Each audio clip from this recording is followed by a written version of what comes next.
আসলে আমি অসংখ্য অসংখ্য ভাইয়ের সাথে কথা বলি, আমি অসংখ্য হাজার হাজার না, ভুল বলে ভুল হবে, আমি লক্ষ লক্ষ ভাইয়ের সাথে কথা বলে আসছি আলহামদুলিল্লাহ।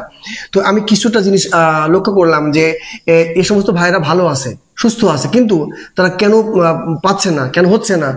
বিষয়টা হইতেছে যে স্ত্রীর সাথে একটা কমিউনিকেশন গ্যাপ তৈরি হয়ে যায়।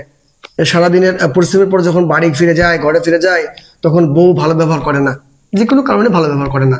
সেটা আপনার আর্থিক দিক বলেন, শারীরিক দিক বলেন, মানসিক দিক বলেন, যে কোনো কারণে খিটিপিটি ব্যবহার করেই থাকে। এই খারাপ ব্যবহারের জন্যই স্বামী এক পর্যায়ে এসে বিছানায় আর তার সাথে আর ব্রেন ঠিক থাকে না। এটা তো ব্রেনের ব্যাপার, মাইন্ডের ব্যাপার।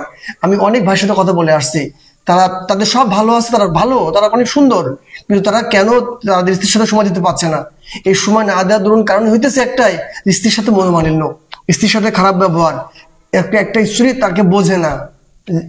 একটা ছেলে, একটা পুরুষ হাড় ভাঙা পরিশ্রম করে ঘরে ফিরে আসে, এসে যদি তার স্ত্রীর সাথে সুন্দর ব্যবহার না পায়, হাস্যজ্জ্বল মুখ না পায়, সুহাসিনী যদি না আসে তার চোখের সামনে, তার কোনো কিছু ভালো লাগে না, সবকিছু মলিন হয়ে যায়। এই খারাপ ব্যবহারটাই এফেক্ট পড়ে তার বিছানাতে এসে। একদম অল্প সময়ের মধ্যে তার সবকিছু হয়ে যায়। একটা মতো কারণ, বোন, আপনার খারাপ ব্যবহারের জন্য।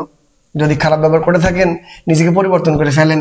যদি সুন্দর সংসার করতে চান, যদি আপনি আপনার দাম্পত্য জীবনে সুখ আনতে চান, স্বামীর ভালোবাসা পেতে চান, তাহলে স্বামীর সাথে দুর্ব্যবহার করবেন না। একটু কষ্ট পাচ্ছেন, আলহামদুলিল্লাহ, আল্লাহ আপনাকে দান করছে, ভালো কিছু মনে করে স্বামীর খারাপগুলো বাদ দিয়ে ভালো কিছু নেন।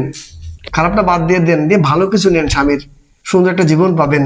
খারাপ ব্যবহার করবেন না। খারাপ ব্যবহার করলে স্বামীর অনেক দিকে এফেক্ট পড়ে, অনেক ভাই কষ্ট পায়, আমি জানি।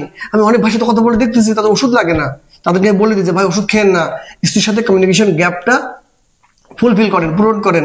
ওষুধ খেয়ে সমাধান হয় না ভাই, অনেক সময় ওষুধ বাদেও সমাধান হয়, অনেক সময় ওষুধ বাদেও একটা ছেলে সুস্থ হয়, অনেক সময় ওষুধ বাদেও একটা পরিবার সুখী সুন্দর জীবনযাপন করে।